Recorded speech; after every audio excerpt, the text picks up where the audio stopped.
I made a trip down to Pulp Comics and Games for a BOGO sale they were having on all of their dollar books. I had so much fun during this sale, and today I'll show you what I got. Check it out.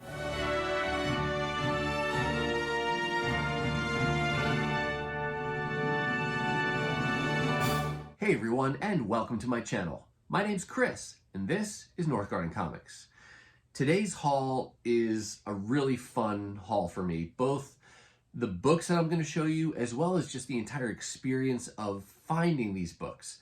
I made a trip down, like I like to do, to Pulp Comics and Games in Mankato, Minnesota, and normally I try to go and just hit their dollar bins because it's my favorite dollar bin diving spot in the area. But on this particular occasion, I went because they were having a BOGO sale on all of their dollar books, which essentially translates into their 50 cents a piece. And I went down and just had the best time going through these boxes. You know, normally my wife and I will go down to Mankato together. She'll drop me off at Pulp, and then she'll go around and hit some thrift stores in the area and then come back, pick me up, and we'll come home. Well, there was like a last minute scheduling conflict, and she wound up staying here and I went down alone. Turned out that was for the best because first of all, I got to talking with the owner, Patrick, which is always fun for me. And then I got to meet his wife, Sarah, for the very first time. Hello, Sarah, in case you ever watched this video. And I got to meet their son, and then the assistant manager, Fritz, was there. So lots of fun conversations. And then on top of that, they brought out, I'll just say, many additional long boxes specifically for this sale. So there was a whole slew of inventory that I had never seen before to be able to dig through. And it was all kind of randomly assorted, so not alphabetized. And whenever you have a situation like that, you got to go real slow because A, you might miss something. And then even more so, as you start going through and finding books, maybe there's a run or a limited series or a story that you start to piece together, and you find more and more pieces scattered about the different boxes. And then you get to the point where you say, wow, I've got, for example, 5 pieces of this 6-issue limited series. I'll bet that 6th issue is in here someplace. I gotta go real slow, or I gotta go back and double check a box to make sure I didn't miss it. So that way, you know, I don't inadvertently leave an issue behind when I could have had the whole thing. So all that to say that when all was said and done, I was there for something like 4 hours going through long boxes. It was such a fun time. So absolutely had a blast, and I'm really excited to be able to share these books with you. Just before we do, I will say, if you're in the area and you have not yet checked out Pulp Comics and Games, definitely worth your time. I will put links to their information down below. Please do check them out. Great local business to support, great dollar bin diving, and can't say enough positive things about it. So with that, let's go ahead and get to this haul from this amazing BOGO sale. All right, starting things off, I found a few issues from this 1970s Marvel reprint title called Marvel Super Action. This volume ran for like 37 issues. The first 13 reprint early Captain America stories, and then after that it shifts and reprints Avengers stories. And there's one exception in these early issues, I think it's like issue 5 or 4, that reprints a different title altogether. But other than that, the first, baker's dozen reprint Captain America stories. And I'm happy to pick these up because A, they're cheap, they're in good condition, they give me those original stories, and I'll likely never have the original run, these early issues from Captain America Volume 1. So with issue 1 here, this reprints Captain America 100, and the cover is even the same except for the title, of course. And then I got issue 6, which reprints Captain America 104. And then I also got issue 10, which I think reprints Captain America 108. I have 1 or 2 others from this early part of the run, and I'll continue to hunt for these and pick them up until I can have those first 13 reprinting early Captain America stories. Next, I've got 1 issue from this 80s, 90s title called Marvel Age For those of you who don't know, Marvel Age was kind of like a previews magazine back at that time, pre-internet, pre-previews probably, and Marvel would come out with this each month and give you basically checklists, creator interviews, previews of upcoming comics. And I like to pick this up. I have a lot of the issues from when they came out at this time, but not all of them. So when I find them for cheap in a good condition, I do tend to pick them up. Typically, it's because I like the cover art. In this case, you've got a Jim Lee cover with Psylocke featured in the foreground, but then you also have a little self-portrait of Jim Lee there at the drawing board with some of the fan favorite X-Men characters at the time around him and some of his fellow creators as well, hanging out there drawing X-Men, because this issue here gives a preview of the 1991 adjectiveless X-Men series that he worked on with Chris Claremont. And it's even got a little Wolverine sketch in there that 1977 Jim Lee drew. But like I said, fun, just a fun little thing to pick up. The other thing I'll point out that you have in these issues is kind of a Marvel Comics history. And so, for example, in this issue, you've got the Marvel Age of Comics 1984, Part 4, and this particular segment focuses on some of the licensed comics that Marvel was doing at the time. So you get a little bit of a Marvel industry history as well. So it's another fun little reason to pick these up, but glad to have Marvel Age 104. Then going over to some DC, we got this copy of Batman 475. This is a key in the sense that it is the first, I want to say, comic appearance of the character Renee Montoya. I think her first appearance overall was in the Batman the Animated Series cartoon, but this may be her first comic appearance. I got it partly because of that, but more significantly, I got this because the late 80s, early 90s was when I was actively collecting Batman and Detective Comics and some of the Superman titles.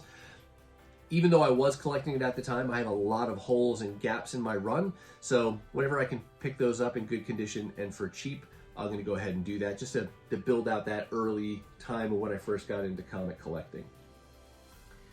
Next up is another reprint title, and this is a title that I'd never even heard of until I saw this issue. This is Marvel Adventure featuring Daredevil. From looking it up, this only ran for 6 issues, and it reprinted Daredevil stories. I don't know, though, how they chose what stories to reprint. For example, issue 1 reprints Daredevil 22.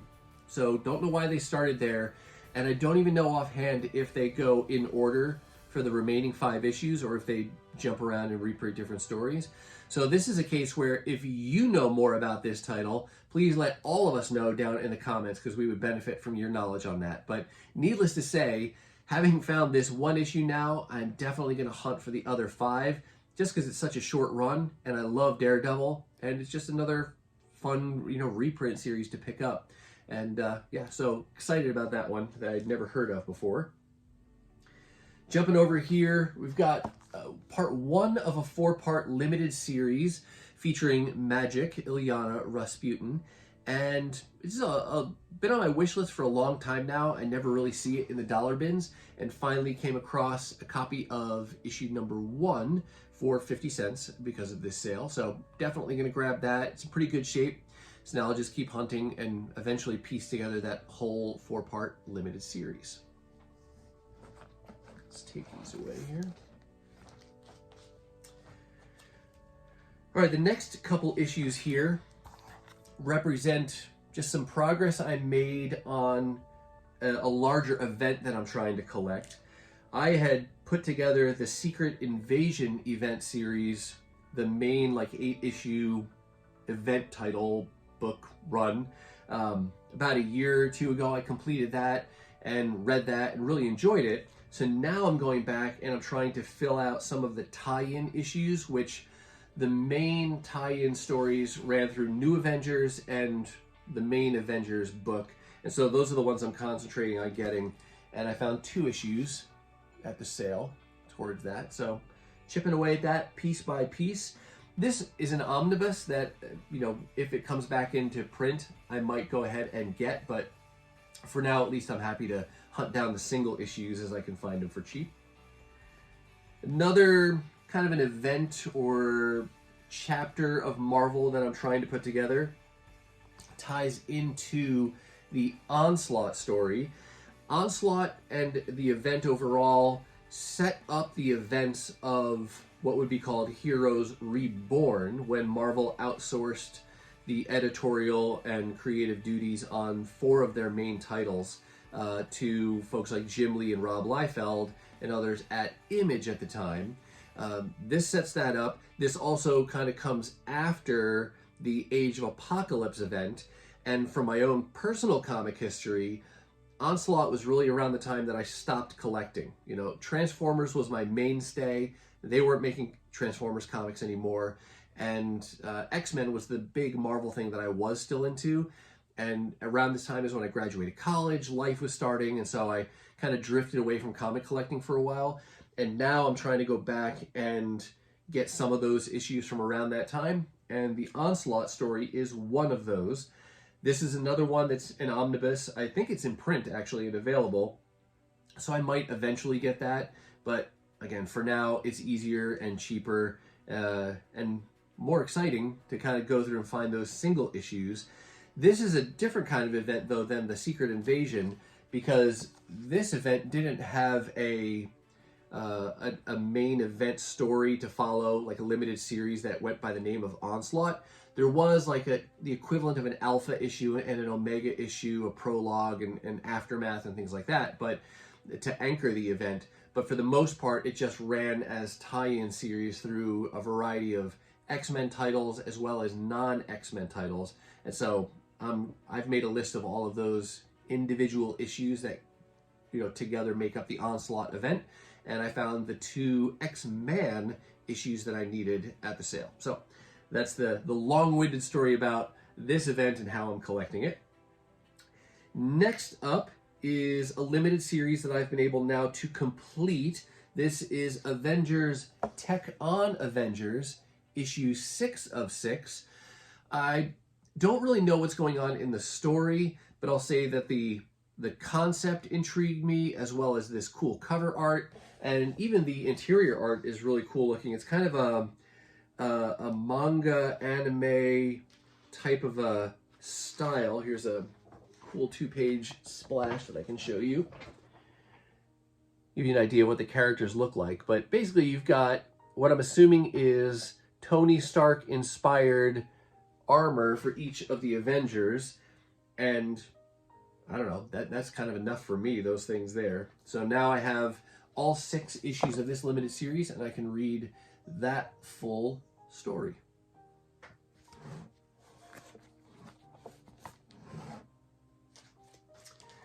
All right, let's go back to the Bronze Age for a moment. What issue is this? 313. We got this copy of Thor number 313. I love the character of Thor, and there are particular runs that I'm working on, and I'm definitely working on a more comprehensive modern era Thor collection. But when you go back to this, I don't have any specific goals other than to say when I find relatively lower number issues of Thor in at least modest condition for cheap, I'm going to pick them up. Where I really kind of am starting to get all of the issues is with the Walt Simonson run, but like I said, anything before that I can find for cheap, I'm going to grab those as well. So happy to have found that one.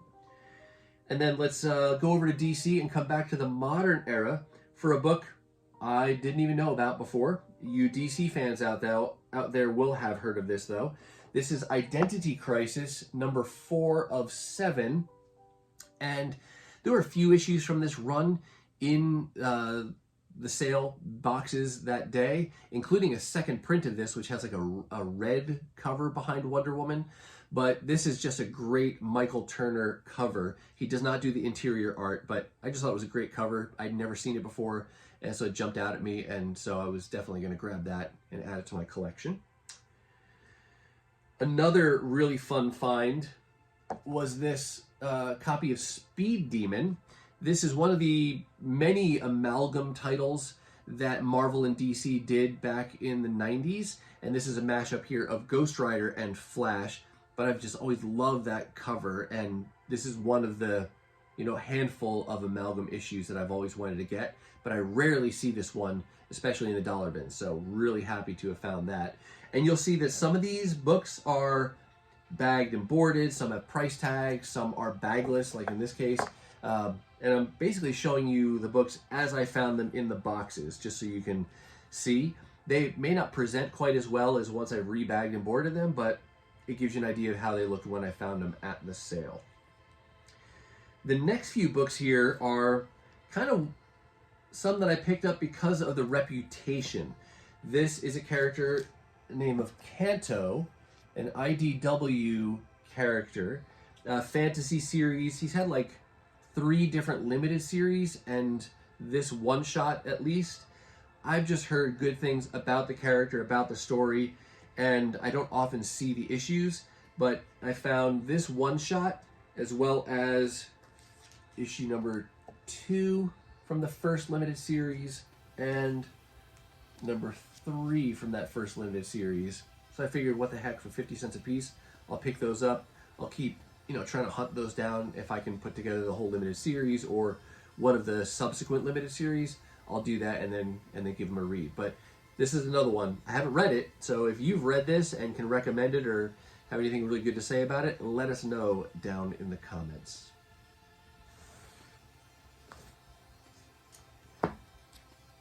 All right, found some Transformers books, although I don't have them all at the same time here. This was a fun little find. This is Transformers. It's the #1 issue from an event they did called Dark Cybertron. I have all of those issues to begin with, but Transformers is a title or a property that whenever I find variants that I like, I'm going to double dip, especially when they're cheap. But this is a homage to Rob Liefeld's New Mutants 87 first appearance of Cable. But he did this, I actually think he did this cover? Yeah. So it's Liefeld after Liefeld. You can see Liefeld after me, homaging his New Mutants 87. That's like a retailer incentive cover. So super fun when I can find those little bit more rare variants to pick up. And then sticking with Transformers, but going a little earlier, here's Transformers, I think this says #1? Yeah. #1 from one of the like 6-issue limited series that they did. And this is just a variant cover to that issue #1 that I didn't have. I think I have the Decepticon cover. And what's cool about these as well is that they're also wraparounds. So, cool wraparound cover. And I just happened to open to the center, which is a 2-page splash by James Reyes, which looks like, what is that, the Armada characters? So, or some of the Armada characters and some of the G1 characters. But that's pretty cool. Always love to find Transformers variants that I don't have. Back to the Bronze Age again. Told you we're going to jump around a lot. This is Marvel. This is Red Sonja. I found 3 issues from her first, not her first series, but it's like her first title series where it's her name is in the title. And I want to say it ran, I don't know how many issues, like 11, 15, somewhere in there. Not terribly many, but they had 3 that I was able to pick up at the sale. And it's always fun to find good condition Bronze Age books, especially less than $1. Actually, there's 4, because there's those 3 and then also number 11. So very excited about those. Will I ever find the other issues? Who knows? But patience and good luck combined will hopefully pay off, and I'll be able to build out more of that run in time. For now, it's just fun to be able to find those cool Red Sonja Bronze Age books for just 50 cents a piece. Another Bronze Age book to show you. Didn't know this existed either until I saw it. It was just a really cool looking cover, and it is a minor key. This is Marvel Premiere number 38, featuring Weird World. I didn't really read much of Weird World until the tie-in series by that name that was part of the 2015 Secret Wars event. This is actually, I want to say, the first appearance of it in a standard comic size. I think it had like a magazine size appearance before this, but the combination of Weird World, this really cool cover with the dragon on it, and this little text blurb here that says, "For those who thrilled to J.R.R. Tolkien's Lord of the Rings, an all-new adventure into epic fantasy." I love Tolkien, and I dare to say that the Lord of the Rings trilogy is my favorite story of all time. So that right there hooked me as well. So it's just a fun, great looking piece of art there, cool looking story inside that I'm looking forward to reading.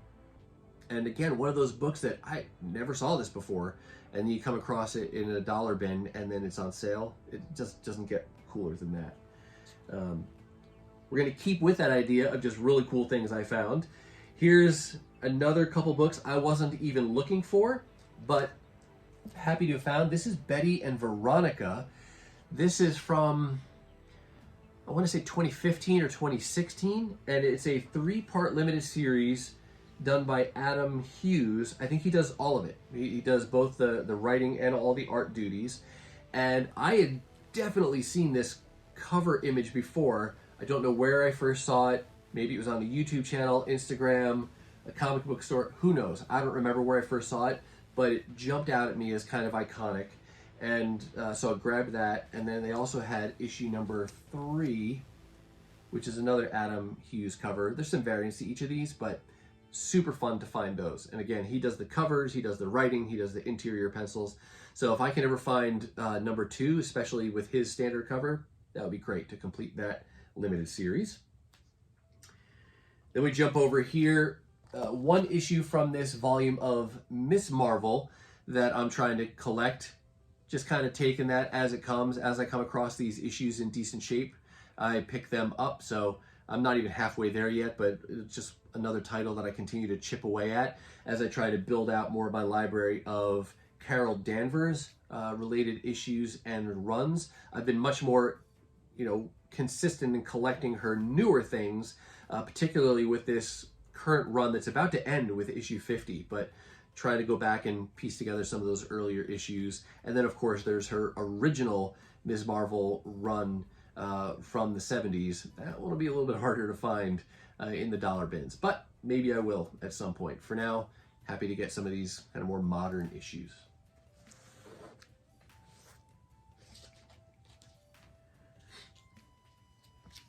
Found one issue from this 4-part limited series. I'd found, I think I have 3 of the 4 issues now. This is Silver Surfer Warlock Resurrection, and yeah, just chipping away at that as I can find that for cheap. Just recently saw somebody post this on Instagram, but I don't really know much about the story. It's a one-shot called X-Women, and I love the mutants, and this just seemed like a cool one-shot, so, gonna grab that. I'd never seen this before, don't know anything about the story, but love the X-Men related books, so picked that up. The next few here are some progress I made on some of the cross-gen titles I've mentioned in other videos that I'm working on. I found Mystic, number 9, and number 18. And then Meridian, number 3. I'm just collecting these whatever I find, whenever I find them, until I collect them all. I'm not trying to go in any particular order. And then Sigil, number 21. Was that? Yeah, Sigil number 21. So just a little handful of issues there to make progress on 3 of those titles. Here's a fun book. Again, I apologize for repeating myself so many times. Didn't know it existed. This is Peter Parker Spider-Man, issue 156.1. And I grabbed it because of the John Romita Jr. cover, but what this book represents is part of a series of stories that Marvel did for for Spider-Man's 50th anniversary. And this issue tells a story where Peter Parker goes back to the Acme warehouse. That's where he actually chased down the criminal who had murdered his Uncle Ben, and that's where they had a standoff, years ago. And now there's a series of events that bring him back to the Acme warehouse, And yeah, I won't spoil it for you, but that's one of the stories, and it looked like they did other .1 stories in some of the other Spider-Man titles, but that's kind of where that fits in as kind of a current story with a flashback component to it. Then we got, this is from the, I think it's the, yeah, it's the most recent volume of Excalibur that went for 26 issues. Just a great Rogue variant that I picked up. I have this volume complete, but it's a cool variant. When this rebooted, it became Knights of X and only ran for like 5 issues, something like that, but that's just a cool variant I picked up. Let's move these out of here, actually.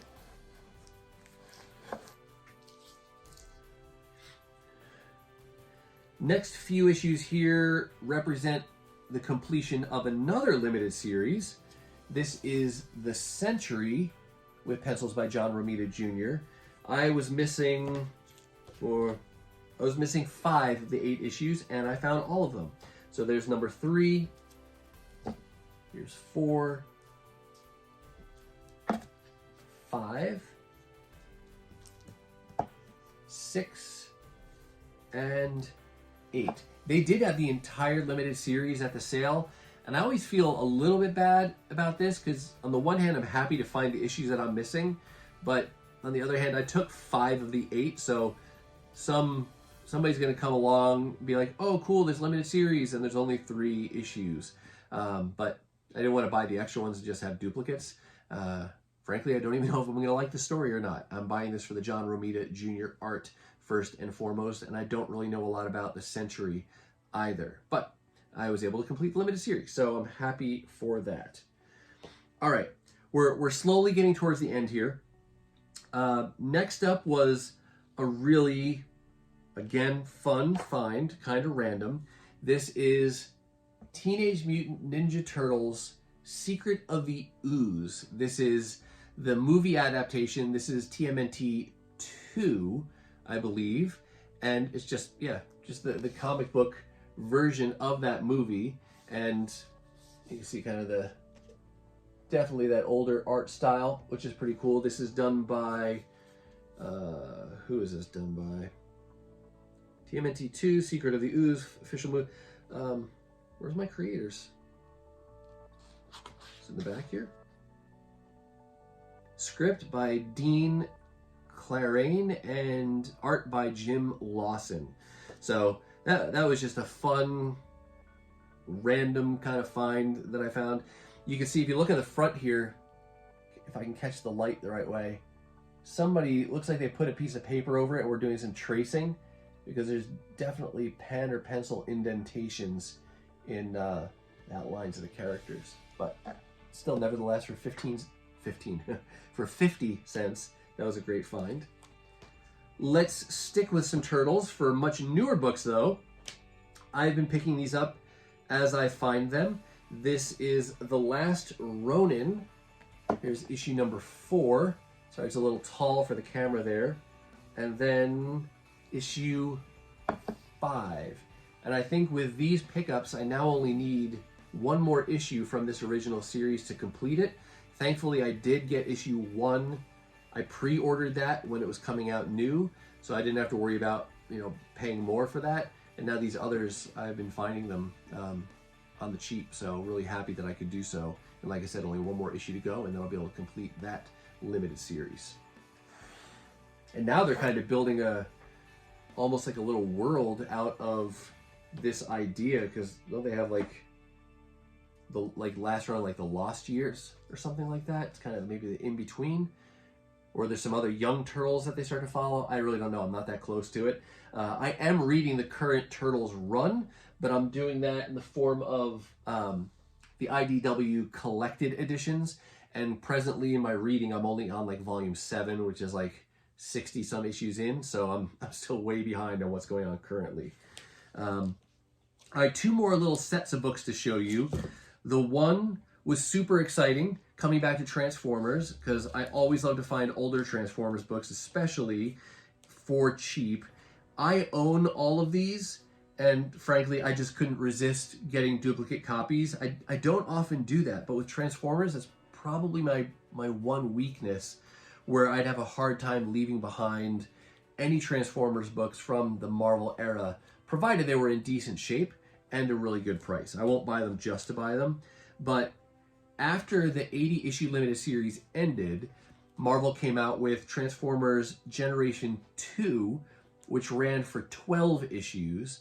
I got the first 6 new when they were coming out, and then memory fails me now. I can't remember why, but I'd love to go back and ask my past self why I didn't get issues 7 through 12 when they came out, but for whatever reason, I didn't. So I'd been trying to piece those together, and as it stands today, I'm only missing issue 12 of that second series to complete the entire run.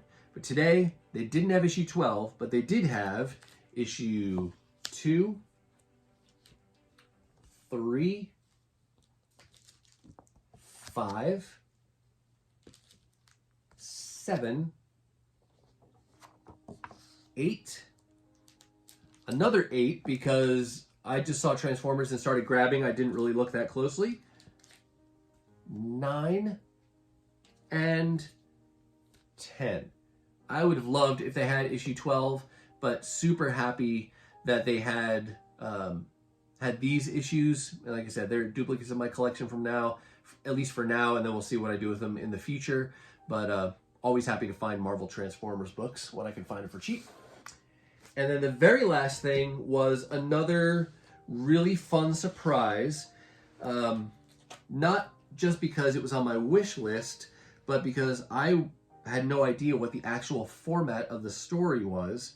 I thought it was just a standard comic book. Turns out it's a DC Black Label comic, and they had, for 50 cents a piece, all 3 issues of Superman Year 1 by Frank Miller and John Romita Jr. So super happy that they had those. So that's issue number 1, issue 2, and they look great. I love this oversized presentation, and they're bagged and boarded too, so I don't even have to worry about getting, like, what is this, like, must be like a magazine size board. And then I think this is actually a variant. This is the Frank Miller variant to issue number 3. And these are all square bound. I guess you'd call it like a deluxe format. But like I said, I thought these were just a standard format comic when I put them on my wish list in CLZ. Super exciting when they're actually a little deluxe like that, and I could find them all at once. I've never seen them in the wild before, and so I was definitely going to grab those and scoop those up, and now I completed them all at once. I don't even have to do it in like piecemeal. I can read the whole thing in its entirety straight away. So with that, I'm going to say that's going to do it for me, and that's going to wrap up this, what I think is an amazing haul from the Pulp Comics BOGO sale on their dollar books. I do hope you saw something that you liked, but what about you? How have things been going for you in your own comic adventures recently? Any limited series you've been able to complete? Any runs you've been building out? Any cool keys? Let us know all the cool things you're finding down in the comments below. Now, if you're not quite ready for the YouTube fun to stop, I have hand-selected a couple videos here for you to check out. As always, thank you so much for watching, and I'll see you next time.